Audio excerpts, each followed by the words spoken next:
Class 4 व्याकरण chapter 11 क्रिया अर्थात वर्ब।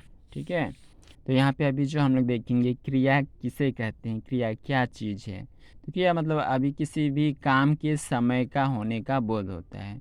अगर हम कोई भी काम करते हैं, एक काम करने का एक समय होता है, निश्चित समय होता है।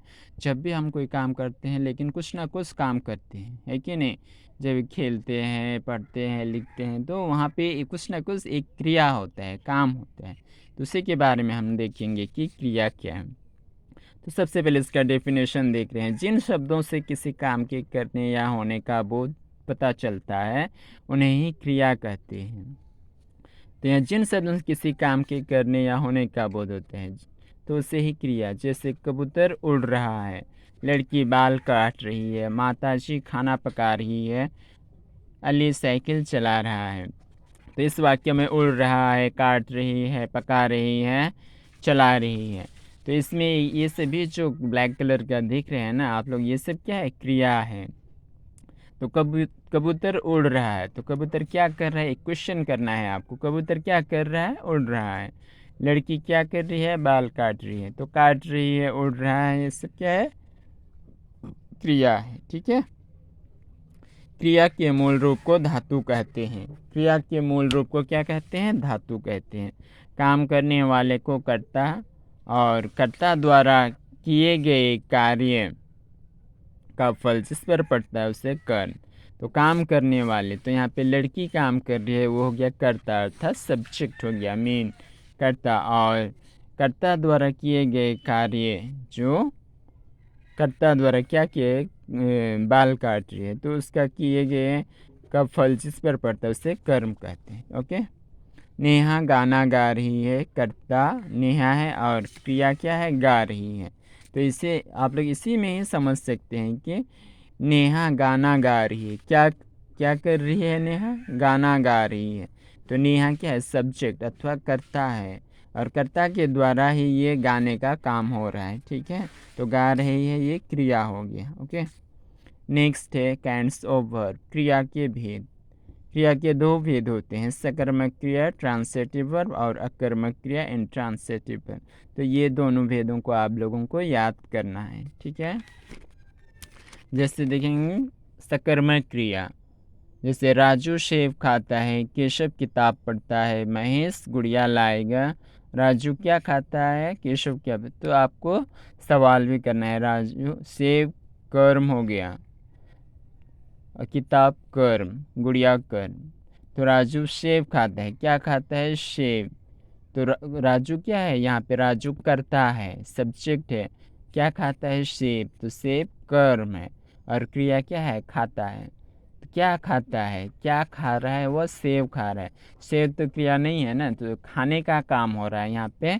तो खाता है वह क्रिया है, और ये कर्ता, ये कर्म, और ये क्रिया। ठीक है, नेक्स्ट है, यही है सकर्मक क्रिया। सकर्मक का अर्थ है साथ, कर्मक कर्म के अर्थात कर्म के साथ क्रिया का होना। वाक्य में जिस क्रिया के साथ कर्म होता है उसे सकर्मक क्रिया कहते हैं। वाक्य में जिस क्रिया के साथ कर्म, तो हमेशा देखना आपको कर्म होना चाहिए, वही सकर्मक क्रिया है।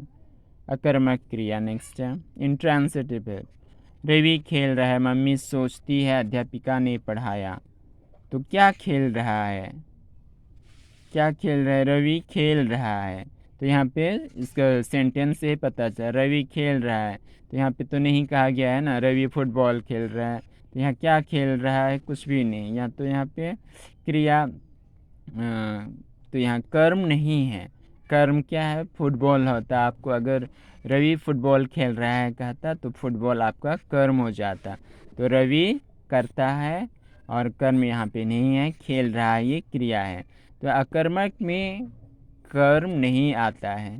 तो ये आपको सोचना है कि जिस क्रिया के, जिन वाक्यों में कर्म के साथ कर्ता के साथ कर्म नहीं आता है तो उसे अकर्मक क्रिया कहते हैं। ठीक है, नेक्स्ट है सकर्मक और अकर्मक क्रियाओं में परिवर्तन। सकर्मक क्रिया, अकर्मक क्रिया। सकर्मक, दिनेश पुस्तक पढ़ता है, देखो यहाँ पे दिनेश करता है और कर्म पुस्तक है और पढ़ता है क्रिया है ना। तो अकर्मक क्रिया में दिनेश पढ़ता है, क्या पढ़ता है? पढ़ता है, कुछ पढ़ता है। तो यहाँ पे कर्म नहीं दिया हुआ। अकर्मक क्रिया में कर्म लुप्त हो जाता है और सकर्मक में कर्म जुड़ा हुआ रहता है, साथ रहता है। ठीक है, ये आपको समझना है।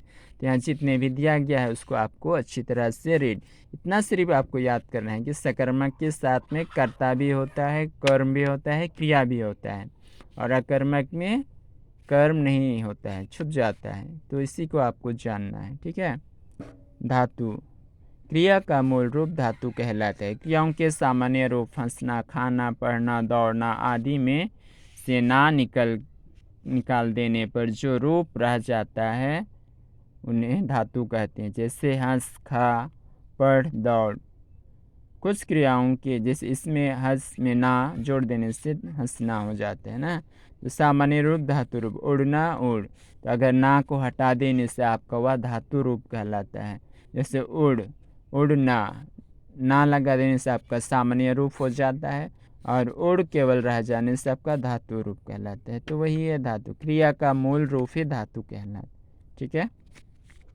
तो आप लोगों को इसको अच्छी तरह, ज़्यादा बड़ा नहीं है इसलिए आपको अच्छी तरह से एक बार रीड करके थोड़ा समझिए और डेफिनेशन सबको, एग्जाम्पल्स को अच्छी तरह से याद कीजिए, देखिए। उसके बाद में इधर क्वेश्चन आंसर सॉल्व करने की कोशिश कीजिए। ये सब बुक्स में ही मिल जाएगा, इसलिए आप लोग अपने नोट कॉपी में अच्छी तरह से इसको लिख लीजिए और उसे फिल कीजिए और मुझे व्हाट्सएप में सेंड कीजिए। ओके। इधर भी दिया गया है धातु रूप, मूल रूप। तो आप लोगों को यहाँ पे सभी को होमवर्क के तौर पर अपने कॉपी में करना है। यहाँ से निम्नलिखित वाक्य में से क्रियाएं छांटिए तथा उनके धातु रूप लिखिए। क्रिया को छांटना है आपको और धातु रूप। अर्पित खिलौने लाया, तो यहाँ लाने का काम हो रहा है ना, लाने का काम हो रहा है। तो यहाँ लाया क्रिया हो गया। तो क्या लाया? खिलौने लाया ना। तो खिलौने, तो यहाँ पे धातु, धातु जो है जैसे खिलौने, खिलौने, खिलौने हो गया आपका धातु। ठीक है। हंस हो गया, यहाँ पे हंस धातु रूप हो जाता है। ठीक है। पढ़ धातु, ये भी। तो ऐसे करके आप लोग लिख लीजिएगा। दिए गए चित्रों को उचित क्रिया के साथ जोड़िए। तो यहाँ पे आपको ये पिक्चर्स को देख के ये क्या कर रहा है, ये क्या कर रहा है, ये क्या कर रहा है, तो आपको मैच करना है ये चारों पिक्चर में। ठीक है।